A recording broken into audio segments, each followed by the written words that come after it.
예, 이렇게 장애물을 극복하라라는 제목으로 하나님 말씀 증거하도록 하겠습니다. 우리 1차 규환이 수룹바벨입니다. 그래서 1장부터 6장까지 주로 내용이고요. 그다음 2차 규환이 에스라를 통해서 돌아오게 됩니다. 그게 이제 7장 이후의 내용입니다. 오늘은 이제 전 과정을 쭉 보여주고 있다라는 것입니다. 그래서 에스라가 제일 많이 쓰는 표현 중에 하나가 뭐냐 하면은 여호와의 손이 도우셨다라고 하는 거예요. 여호와의 손, 하나님의 손. 이게 손이라는 게 이 손이 권능이라는 뜻이 있다 그랬죠. 여호와의 손. 이게 뭐 굉장히 많이 나옵니다. 여호와의 손이 도왔다. 느헤미야에도 계속 마찬가지예요. 이 같은 에스라가 썼다고 생각하는데 에스라서 느헤미야서는 한 권이라 그랬죠. 원래 한 권. 근데 에스라가 썼다고 생각하고 또 역대 상하도 에스라가 썼다고 생각하고 많은 학자들은 구약 성경 전체를 이렇게 그 39권으로 편집한 사람이 누구냐 그게 에스라라고 생각을 해요. 그죠? 이게 전체를 한 거. 그러니까 에스라가 사실은 제2의 모세죠. 모세가 그 오경을 받았다 그러면 구약 전체를 갖다가 완전히 이렇게 틀을 짜게 만든 사람이 에스라였다. 그러니까 에스라는 사실은 숨어 있는 뭐 성경 전체의 어떤 시각을 보여주는 귀중한 존재다 이렇게 말할 수 있다라는 것입니다. 에스라가 하나님의 손이에요. 하나님이 도우셨다. 에스라 이게 에젤에서 나왔다 그랬잖아요. 이름 자체가 도우심이에요. 그러니까 하나님이 도우셨다. 이름에 나오잖아요. 그냥 무조건 다 하나님이 도우셨다는 거예요. 그게 하나님의 은혜라는 거죠. 은혜, 하나님이 도우셨다. 그게 에스라의 내용이었다라는 것입니다. 그런데 이제 하나님의 은혜 그러면 우리는 생각할 때 형통하고 똑같은 건데 그냥 만사 형통 아니에요. 이렇게 잘 될 것이다라고만 생각하는데 실제로는 또 그렇지 않죠. 실제로 들어가 보면은 형통의 세 가지 기억나시죠? 창세기 39장 형통이 그 살라흐라는 단어인데 살라흐. 근데 이게 세 가지 의미가 있다 그랬잖아요. 형통 1차적인 게 잘 된다. 이거 뭐 이해 못할 사람 누가 있어요? 2차 방해가 있음에도 불구하고 전진한다. 3차 나뿐만 아니라 주변 사람들 다 잘 되게 만든다. 이게 형통의 의미예요. 그러니까 여기 은혜의 의미도 똑같겠죠. 그렇게 된다라는 거예요. 잘 되는 거, 그 다음에 방해가 있더라도 전진하는 거, 주변도 다 은혜를 받게 만드는 거. 은혜 위에 은혜, 은혜가 흘러넘친다. 이렇게 말할 수 있다라는 것입니다. 그런 의미에서 인생이 뭐냐, 신앙생활이 뭐냐 이렇게 좀 곰곰이 생각하면 경주라 그러잖아요. 히브리서에도 인생은 경주하는 자다, 다름질하는 자다. 뭐 고린도전서에 나오잖아요. 다름질하는 자다, 경주하는 자다. 근데 어떤 경주냐 하면은 잘 보면 이렇게 100m 경주가 아니고 장거리 경주고요. 첫째는 또 하나는 자세히 보면은 장애물 경주예요. 자세히 보면 장애물이 되게 많다라는 거예요. 장애물을 뛰어넘는 경주라고 해요. 오늘도 보세요. 예를 그런 얘기가 있죠. 악마는 디테일에 있다. 이게 무슨 뜻일까요? 악마는 디테일에 있다. 그 겉으로 총론을 바라보면은 되게 쉬워 보여. 이거 되게 쉽네. 그런데 이렇게 강론으로 들어가요. 이렇게 디테일로 들어가면은 거기에 어려움, 난제 이런 게 문제가 생긴다는 거예요. 그래서 디테일로 들어가면 악마가 보인다는 거예요. 방해가 보인다는 거예요.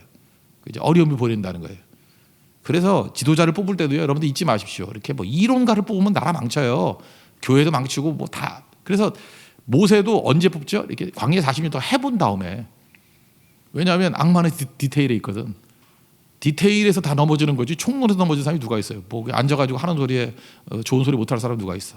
근데 다 장애물이 있고 넘어지는 게 어디에 있어요? 디테일에 있기 때문에. 그래서 오늘 그 얘기를 보여주고 있습니다. 에스라를 통해서 이제 돌아오는데 겉으로 볼 땐 되게 쉬워 보이는데 가면 갈수록 이 디테일에 악마가 있다는 거예요. 디테일에 장애가 있다는 거예요. 그걸 극복하는 거. 그게 중요하다는 것입니다. 그래서 신앙생활 이렇게 하는 거예요. 크게 보고 난 다음에 그 다음에 항상 준비해야 될 게 뭐냐면 디테일로 들어가면 악마가 기다리고 있다. 디테일에는 문제가 있다. 장애가 기다리고 있다. 이걸 어떻게 극복해 나가느냐. 이게 내용이라는 것입니다. 그래서 그냥 여러분들 이해만 쉽다 그러면 젊은이들이라 그러면 저는 8장 전체의 제목을 이렇게 삼고 싶어요. 악마는 디테일에 있다. 이게 핵심이에요. 먼저 첫 번째를 보면요. 1절부터 몇 절까지인가 그게 11절까지인가요? 14절까지 여기까지 내용은 뭐냐 하면은 쉽게 얘기하는 겁니다. 그냥 사람 같이 가자 그랬더니 사람들이 주르르 모이는 거예요. 그래서 제사장 가문이 모이고 12 가문들이 쭉 모입니다.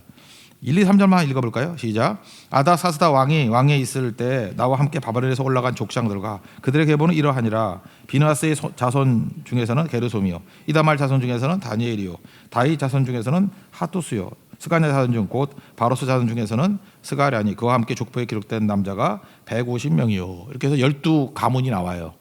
그런데 이게 평민 가문이거든요. 그러니까 뭐죠? 우리가 어제 살폈죠. 하나님의 은혜가 임하게 되면 은혜의 방편, man, money, management. 사람이 모이고 돈이 모이고 지혜가 부어진다. 이게 은혜의 방편이에요. 사람이 모였죠. 그러니까 하나님이 은혜가 부어주시니까 사람이 메시지죠. 사람들이 잘 모였다라는 것입니다. 이거 여러분 세워볼 필요 없지만 다 세워보면요 1772명. 그래서 제가 그런 얘기를 했죠. 이때 2차 때 돌아온 사람 몇 명이라고요? 1800명. 앞에 보면은 1차 때 돌아온 사람 몇 명이에요? 42,000명 정도. 이게 대충해요. 42,000명 정도. 2차 때 1800명인데 학자들은 가족까지 오면은 이게 합치면 한 5,000명쯤 왔을 거다 이렇게 계산을 하더라고. 그죠? 이렇게 한 5,000명쯤 왔어요. 그래서 1차, 2차 또 3차까지 느헤미야 때까지 올 때까지 합쳐서 대충 한 5만 명. 그래서 100만 명이 끌려가서 5%가 돌아왔다. 이렇게 생각을 하면 되겠죠. 2차에 지금 2차로 돌아온 게 7장, 8장 이야기예요. 그래서 1,800명. 뭐 정확히 머리 좋은 사람 하려면 1,772명이에요. 다 세어봤어요. 1,800명 정도 돌아오고 가족까지 1,800명 정도가 5,000명 정도가 돌아오게 되었다. 순탄하죠. 가자 그랬더니 1,800명, 5,000명이 달라붙었다. 하나님의 은혜는 이래요. 잘 되는 거예요. 그래서 은혜가 필요합니다. 잘 됩니다. 믿습니까? 이런 은혜가 임하기를 원합니다. 그 다음에 악마는 디테일에 있다 그랬죠. 두 번째 단계. 이제 아하와 강가라고 아마 그 바벨론에 있는 데서 이렇게 떠나려고 그러니까 1,800명이 모여야 될 거 아니에요. 모여가지고 3일 동안 점검을 했다고요. 어떻게 갈 것인가 조직하고 쭉 점검을 했는데 역시 악마는 디테일에 있죠. 조사를 해보니까 우리가 왜 가는 거예요?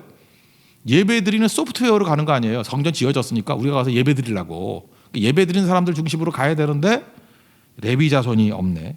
이게 또 말이 되나요? 15절을 한번 읽겠습니다. 시작. 내가 무리를 아와로 흐르는 강가에 모으고 거기서 3일 동안 장막에 머물며 백성과 제사장들을 살핀즉 그중에 레위 자손이 한 사람도 없는지라. 이게 웬일이니 이런 거죠. 그죠? 이게 필요한 사람들 딴 사람들 왔는데 레위 자손이 안 온 거예요. 그러니까 여호와의 손이 도우면은 뭐든지 잘 된다 그랬죠. 근데 이게 뭐 어떻게 되는 거예요? 이렇게 빈틈이 막 생기잖아요. 그래서 개척교회를 한다든지 뭐 처음 시작할 때는 총론에서는 다 잘 되는 것 같이 보이지만 한번 강론 디테일로 들어가 보라고요. 이렇게 문제 투성이지 뻥뻥 뚫리는 거지. 뭐 이런 거하고 똑같은 거죠. 뭐 자원이 풍성해지면은 뭐 이렇게 틀이 잡히면 없는 게 뭐가 있겠어요? 다 자원이 넘쳐나죠. 근데 선교를 간다 그러는데 갑자기 반주자가 없는 거야. 뭐 이래서 못 가고 저래서 못 가고 다 해서 그런 상황이에요. 그죠? 이게 예배는 드려야 되는데 반주자가 없고 뭐 싱어도 없고 뭐 아무것도 없다 그러면 이게 안 되잖아요. 그런 상황에 봉착하게 된 거예요. 악마는 디테일이 있어요. 그랬더니 어떻게 하느냐 하면은 여기에 중요 지도자들한테 보내가지고 그 이또라는 사람이 아마 거기가 레위 집성총회였던 것 같아요. 가가지고 일일이 수소문해가지고 설득합니다. 야 같이 가자, 같이 가자. 70년 지났으니까 이제 뿌리 내리고 그랬잖아요. 그렇지만 너 레위인 아니냐? 레위인이 하나도 없는데 되겠냐? 같이 가자. 여기서 성격 좀 강직한 분들은 그러죠. 아니 하나님의 일을 뭘 설득하냐고. 갈 사람 가고 아니면 버리고 가면 되는 거지. 안 그래요. 이렇게 부족함이 있을 때 에스라가 했던 일이 뭐냐면 일일이 찾아가서 설득했어요. 설명하고 이 과정 속에서 그들이 설득당해서 이제 몇백 명이 오거든요. 이렇게 오는 것들을 또 뭐라고 설명하느냐? 하나님의 손이 도우셨다 이렇게 표현하는 거라고.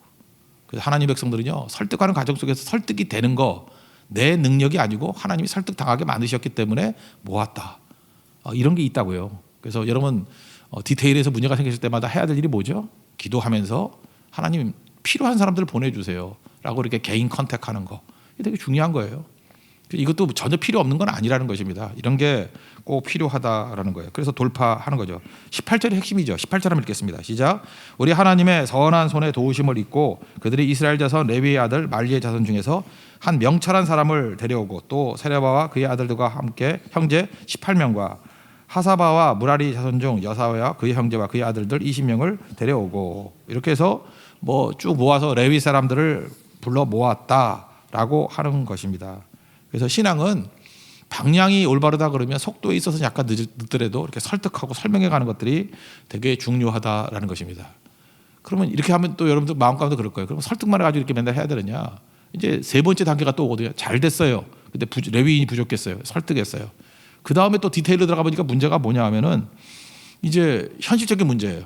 이제 5,000명 정도가 가는데 얘기를 했죠. 그 유프라테스 강 서쪽에 있는 그 1년 세금이 은 350달란트라고. 근데 이들이 가져가는 게 600달란트가 넘거든요.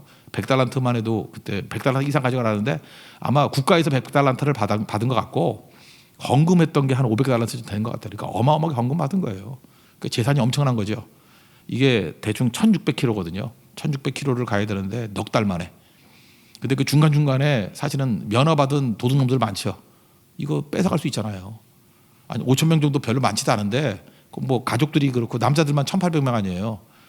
그다음에 또 뭐 예배드리는 목사들이고 전도사들 그런데 뭐 빌빌대지 않았겠어. 뭐 싸움을 했겠어. 그죠? 그런데 그 재산 가지고 가는데 이거 뺏으면은 위험하죠. 안전에 위험이 있죠. 그래 당장 뭐가 필요해요? 이렇게 많은 재산가 5천 명이 갈라 그러면은 보호해 줄 만한 군대가 필요하다. 당연한 거죠.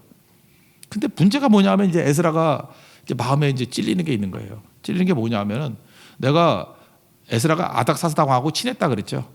그 7장에 보니까 아닥사스다 왕에게 에스라가 말하는 건 다 줬다고. 굉장히 신임을 받은 사람이에요. 신임을 받는데 에스라가 말을 하다가 너무 뜨거워가지고 좀 세게 얘기했던 것 같아요. 하나님이 도와주시면 안 되는 일이었고요. 대적들은 다 작살이 나요. 뭐 이렇게 얘기했던 것 같아요. 하나님은 살아계시고 하나님이 모든 걸 다 하세요. 주가 일하시네. 뭐가 필요해? 제 얘기 하지 말고 22절 에스라가 뭐라고 했는지 봅시다. 22절 예, 다 같이 읽겠습니다. 시작. 이에 우리가 전에 왕에게 아뢰기를 우리 하나님의 손은 자기를 찾는 모든 자에게 선을 베푸시고 자기를 배반하는 모든 자에게는 권능과 진노를 내리신다 하였으므로 길에서 적군을 막고 우리를 도울 보병과 마병을 왕에게 구하기를 부끄러워하였습니다. 아니 내가 하나님 앞에 아니 하나님이 도와주시고 그죠 붙들어 주시고 대적은 다 멸하게 만드신다 뭐 이렇게 내가 아닥사스다 왕한테 얼마나 내가 강조했는지 알아요? 믿음 가지고 막 뜨거워서 설교자잖아요. 목사니까 그죠? 막 얘기를 했는데 이제 막상 현실 디테일로 가보니까 군대가 필요한 거야. 이거 보호막이 필요한 거예요. 근데 그걸 왕에게 말하려고 할 때에 부끄러웠대요. 이걸 뭐라 그러죠? 영적 자존심. 이런 게 있어요. 영적 자존심. 우리도 이렇게 성교나 뭐 이렇게 하나님의 일을 할 때 어떤 때 그래요. 뭐 헌금도 요청을 할 때도 있고. 그죠? 저는 믿음 성교도 할 수 있지만 어떤 때 필요합니다. 요청할 때도 있고. 뭐 어떤 사람에게 보호해 달라고 얘기할 때도 있고. 이렇게 설득하고 그럴 때도 있죠. 성교 같이 가자고 말할 때도 있고. 근데 이제 어느 순간 우리도 이제 이 교회 이 단계에 온 것 같아요. 이제 성교 잠깐만 갈 때 잠깐 같이 가자. 우리 이제 속된 말로 영업한다 그러는데 인도 성교 가자 영업하고 뭐 네팔 성교 가자 영업하고 맨날 이렇게 막판에 뭐 이렇게 좀 약간 기준도 무너뜨리면서 같이 가자고 설득하는 2단계의 디테일이 있었어요. 근데 이것도 계속 하다 보니까 부끄러운 거야. 하나님이 하신다 그러고 하나님이 뭐 약한 자를 통해서도 일하신다 그러고 부족한 자를 통해서도 영광을 받으신다 그랬는데 계속 이게 뭐 하고 있는 거지? 그때 뭐가 생기는지 알아요? 영적 자존심이 생기는 거예요. 내게 아닥사스 왕에게 한 말이 있는데 그래서 갑자기 하나님의 종들에게 오는 이게 부끄러움이 있어요. 야 부끄럽다. 너 이게 설득만 할 거냐? 설명만 할 거냐? 아니야. 하나님이 도우실 거야. 그래서 에스라가 선택한 게 뭔지 알아요? 부끄러웠대. 속된 말로 쪽팔렸대. 내가 아닥사스다에게 군대 보내달라는 말은 못하겠어. 그래서 했던 일이 뭐냐? 그럼 우리는 무기가 있잖아요. 무기가. 그게 뭐죠? 기도하자는 거죠. 기도. 그래서 21절에 기도가 나와요. 금식 기도. 21절 다 같이 읽겠습니다. 시작. 그때 내가 아와 강가에서 금식을 선포하고 우리 하나님 앞에서 스스로 겸비하여 우리와 우리 어린아이와 모든 소유를 위하여 평탄한 길을 그에게 강구하였으니 군대 대신에 금식 기도를 선택했다라는 것입니다. 그러니까 여러분 이게 하나님 백성들은 약간은 좀 믿음의 선포도 필요해요. 예를 들어봐요. 하나님이 도와주시면 나는 성교도 가. 하나님이 도와주시면 우리는 뭐 무슨 일이든 예배 드려. 하나님 뭐 하시면 내가 난관과 어려움이 있더라도 돌파할 거야. 막 이렇게 떠들고 다녀요. 근데 실제로 어려움이 와. 그러면 위축되죠. 우리가 뭐 말한다고 두려움이 없는 게 아니라 용기가 뭐라고요? 두려움이 없는 게 아니라 두려워도 하는 거라고. 그래서 말해놓은 게 있다고. 그래서 선포가 중요한 거야. 말해놓은 게 있기 때문에 나는 부끄러워서 도저히 타협하거나 물러서는 거 못하겠어요. 그럼 어떻게 하죠? 하나님이 100% 도와줘야 되잖아요. 그럼 하나님이 100% 도와달라는 그 행동이 뭐냐면 금식하면서 기도하는 거예요. 죽으면 죽으리다. 금식이 뭐예요? 힘 빼는 거 아니에요. 금식하면서 기도하는 거예요. 하나님 이 이방 세계 속에서 하나님 살아계시다고 선포했는데 내가 부끄러워서 이거 타협 못하겠습니다. 군대 달라고 못하겠습니다. 하나님 보호해 주시고 도와주세요 라고 금식을 선포했다라는 거예요. 그래서 그런지 모르지만요, 이 포로에서 돌아오고 난 다음에는 이전에 이게 모세 시대 때보다 다윗 시대 때보다 훨씬 금식이 되게 많아요. 여러분 그 돌아오고 난 다음에 학계 스가랴 선지자 있잖아요. 그 스가랴 여러분이 뭐 스가랴 잘 읽지도 않겠지만 제가 읽어드릴게요. 스가랴 8장 19절을 보면요, 만군의 여호와가 이같이 말하노라. 금식이 1년에 4차례가 나와. 넷째 달의 금식과 다섯째 달의 금식과 일곱째 달의 금식과 열째 달의 금식을 변하여 유다 족속에게 기쁨과 즐거움과 희락의 절기들이 되리니 오직 너희는 진리와 화평을 사랑할지니라. 그러니까 얼마나 금식이 많냐면 네 번째, 다섯 번째, 일곱 번째, 열 번째 달이 1년에 12달인데 석 달이 금식이야. 이거 어떻게 살지? 물론 뭐 한 달 다는 안 했겠지. 그렇지만 한 일주일은 한 것 같아, 금식들. 그 무슨 얘기입니까? 그만큼 어려웠다는 거예요. 악마는 디테일에 있다고. 가면은 어려움 생기니까 또 4월 달에 금식하고, 가면은 어려움 생기니까 5월 달에 금식하고, 또 가면은 오니까 7월 달에 금식하고, 또 어려우니까 10월 달에 금식하고. 그러니까 뭐 웬만큼 이동할 만한 때는 다 금식밖에 안 한 거예요. 그러니까 얼마나 처절한지 알겠죠. 하나님이 그걸 보시고 뭐라 그래요? 이제 금식 그만해도 돼. 금식하는 니네들이 나를 애타게 찾는 것들을 변화시켜서 기쁨과 즐거움과 희락의 절기들이 되게 하리니. 자, 우리 크리스찬들이 해야 될 게 뭐냐면 이렇게 전염병 도구할 때 뭐 예배 안 드리고 몸 조심한다 그게 아니고요. 우리가 금식하면 기도해야 돼요. 운명이 우리에게 달렸잖아요. 안 그렇습니까? 더 많이 기도해야죠. 눈물로 기도해야죠. 하나님 불쌍하게 해달라고. 우리 잘못이라고. 뭐 누굴 탓하겠어요. 하나님 은혜를 부어주고 긍휼을 부어달라고. 이들이 영적 자존심이 있었어요. 그래서 세상적인 방법 택하지 않자고 하나님께 목숨 걸고 기도하잖아요. 금식 기도하면서. 이 시편 35편 13절에 보니까 이런 얘기가 나와요. 그들이 병들었을 때 굵은 베옷을 입으며 금식하여 내 영혼을 괴롭게 하였더니 내 기도가 내 품에 돌아왔도다. 병들었어요. 그러면 약한 거 아니에요? 그런데 금식하면서 내 영혼을 괴롭게 했대요. 금식의 목적은 영혼을 괴롭게 하는 거예요. 괴로운 거예요. 희희낙낙하는 게 아니라 괴로운 거예요. 내 영혼을 괴롭게 했더니 하나님 불쌍하게 해주세요. 그게 바로 뭐예요? 옷을 찢으면서 제 가운데 회개하면서 금식하면서 하나님의 은혜를 구하는 거죠. 그랬더니 내 기도가 내 품으로 돌아왔도다. 내 기도가 돌아왔다. 응답이죠. 응답. 이겁니다. 영적 자존심. 저는 이 시대에 뭐 이거 그냥 어떤 뭐 고집 그런 거 말고요. 하나님 앞에서 하나님 백성으로서의 자존심이 있어야 돼요. 하나님 붙들어 주세요. 이게 누구 의지할 거예요? 하나님 백성들이 이거 건져내야지 누가 의지할까? 하나님이 역사를 주관하신다면서요. 그러니까 하나님의 마음을 돌이키고 하나님의 손을 움직이는 게 누구예요? 성도들의 기도죠. 구하십시오. 하나님께 우리의 부르짖음을 응답하신다고 믿습니다. 우리가 애통하며 기도하고 금식하며 기도할 때 하나님께 들어주신다는 거예요. 결국 들어줬냐 안 들어줬냐. 23절 다 같이 읽겠습니다. 시작. 그러므로 우리가 이를 위하여 금식하며 우리 하나님께 간구하였더니 그의 응답하심을 입었느니라. 이게 한 절이지만 참 감동적인 거죠. 성도의 기도를 들으신다라는 것입니다.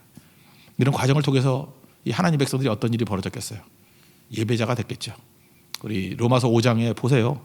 그 어려움이 있잖아요. 환란을 누가 원하는 사람이 누가 있겠어요? 이렇게 전염병, 환란, 어려움, 전쟁, 기근, 전염병 이 어려움이거든요. 환란은 인내는 외적인 근육을 생긴다 그러고, 인내는 연단은 속사람, 인격을 기르고, 그래서 마침내 소망에 이르게 하느니라. 지금 이 모든 과정들 악마가 디테일에 있습니다. 그래서 디테일이라는 장애물을 딛고 넘어가는 과정을 통해서 보세요. 그냥 평탄했을 때보다 얼마나 많이 기도했겠어요. 그렇지 않아요? 보세요. 일꾼이 부족해요. 처음에 잘 됐어. 사람들이 모이고 이거 만사형통이네. 근데 레위 자손이 없어요. 설득하는 과정 속에서 얼마나 속이 부글부글 끓고 이 레위 자손들 이거 맞아? 이게 믿는 놈들 맞아? 왜 이렇게 설득이 안 돼? 그런데도 자기를 굴복하면서 사람들을 하나씩 모으고, 그 다음에 이방인인 아닥사스다 왕 앞에서는 해놓은 말씀이 있거든요. 하나님 백성 하나님이 도와주신다 그러는데 군대 달라 그럴 수는 없잖아요. 하나님 보호하신다 그랬는데. 그러니까 어떻게 해요? 두려움은 오는데 실제적인 안전의 위험은 있는데, 그러니까 금식하면 기도하는 거죠. 한 걸음걸음이 이게 예배고 한 걸음걸음이 기도 아니었겠어요? 그래서 마침내 4개월 만에 돌아온 거예요. 이거 기적이죠. 하나님 붙들어 주신 거라고. 이러는 과정 속에서 그들은 예배자가 돼 있다라는 거예요. 우리 성도도 그렇습니다. 지금도 우리가 무슨 큰 소리 칠 게 있어요? 아슬아슬하죠. 하나님 붙들어 주시면은 한 걸음 가는 거예요. 다 거치고 난 다음에 깨닫게 될 것입니다. 주를 의지하고 나아가는 게 바로 이런 거구나. 어려운 가운데 있을 때 여러분 잊지 마십시오. 영적 자존심 잃지 마십시오. 우리 하나님 백성들입니다. 하나님의 도우심을 입는 자들 아니에요. 우리가 하나님 외에 어디에서 의지함을 얻겠습니까? 주밖에 없습니다. 우리 주만 바라보고 이길 수 있는 주의 거룩한 종 되기를 축원합니다. 그럼 여기서 이제 끝나버려도 되는데 한 가지가 더 붙어요. 붙는 게 뭐냐면 엄청난 재산을 가지고 가는데 우리는 은혜 그러면 뭐 은혜로 다 된다 그러는 거 아니에요? 그죠? 뭐 형통하더라. 그 다음에 뭐 레위 자손이 없어서 설득으로 와더라. 설득만 하는 이런 합리적인 방법뿐만 아니라 부끄러워서 영적 자존심 때문에 아닥사스 왕에게 군대를 구하지 아니하고 금식하면서 기도하고 나갔던 하나님 보여줘서 안전하게 돌아왔더라. 그럼 끝나는 거 아니에요. 근데 갑자기 무슨 얘기가 나오냐면 재산을 가지고 갈 때에 많은 금은 보화를 가지고 갈 때에 이것들을 투명하게 했다라고 하는 것들이 나와요. 이 교회 안에서도 보면은 뭐 재산 갖고 문제 갖고 뭐 이거 투명하지 않을 때 문제가 되잖아요. 그러니까 은혜는요, 뭐 은혜로 합시다 그러면 뭐 대충 합시다 그렇게 하는 게 아니에요. 투명해야 돼요. 그래서 떠날 때에 계산을 해요. 그래서 세고, 여기 달았다라는 표현을 많이 쓰거든요. 무게를 달았다. 세고 달고 그 다음에 기록해야 돼요. 세야 되고 카운팅해야 되고 달아봐야 되고 기록해야 된다고. 이걸 3번에 걸쳐 있어요. 떠날 때, 중간에, 돌아와서 확인하는 거. 그러니까 이건 뭐예요? 투명성이죠. 철저히 계산했다는 거. 25절만 읽겠습니다. 25절 시작. 그들에게 왕과 모사들과 백성들과 방백들과 또 그곳에 있는 이스라엘 무리가 우리 하나님의 성전을 위하여 드린 은과 금과 그릇들을 달아서 주었으니. 그러니까 출발할 때 정확히 달았어요. 달아가지고 얼마를 가지고 떠난다라고 하는 것들을 기록을 했어요. 그리고 중간에 없어질까 봐 한 번 더 점검해. 29절 다 같이 계속 시작. 너희는 예루살렘 여호와의 성전 골방에 이르러 제사장들과 레위 사람의 우두머리들과 이스라엘 족장들 앞에서 이 그릇을 달기까지 삼가 지키라. 과정에서 예루살렘 갈 때까지 이거 꼭 지켜야 돼. 그걸 한 번 더 계산해요. 달아서 이거 정확하지. 그리고 마침내 도착해서 달아서 성전에 봉헌해요. 34절 읽겠습니다. 시작. 모든 것을 다 세고 달아보고 그 무게의 총량을 그때에 기록하였느니라. 그렇게 정확했죠. 이게 바로 뭐예요? 투명성. 하나님의 교회가 뭐 은혜다 하면서 그냥 대충 하는 게 아니고 언제나 세어야 되고 달아야 되고 그 다음에 기록해야 된다는 것입니다. 정확해요. 이게 은혜의 전 과정이라는 거예요. 은혜는 이런 겁니다. 그래서 31절이 핵심인데 31절 다 같이 읽겠습니다. 시작. 첫째 날 12일에 우리가 아와 강을 떠나 예루살렘으로 갈새 우리 하나님의 손이 우리를 도우사 대적과 길에 매복한 자의 손에서 건지시니라. 이거 자세한 내용은 뭔지 몰라요. 근데 뭐 어려움이 되게 많았던 것 같아. 처음에 한번 정리해 봅시다. 형통했어요. 은혜가 뭔지 형통했어요. 모여라. 그래서 사람 모였어요. 그때 은혜는 모든 게 다 잘 되는군. 아니죠. 2차 단계. 악마는 디테일이 있다니까. 디테일로 들어갔더니 레위 자손이 없네. 그래서 열심히 가가지고 3일 동안에 또 설득해가지고 모았어요. 몇백 명. 그래서 간신히 레위 자손 데리고 또 떠나게 되네요.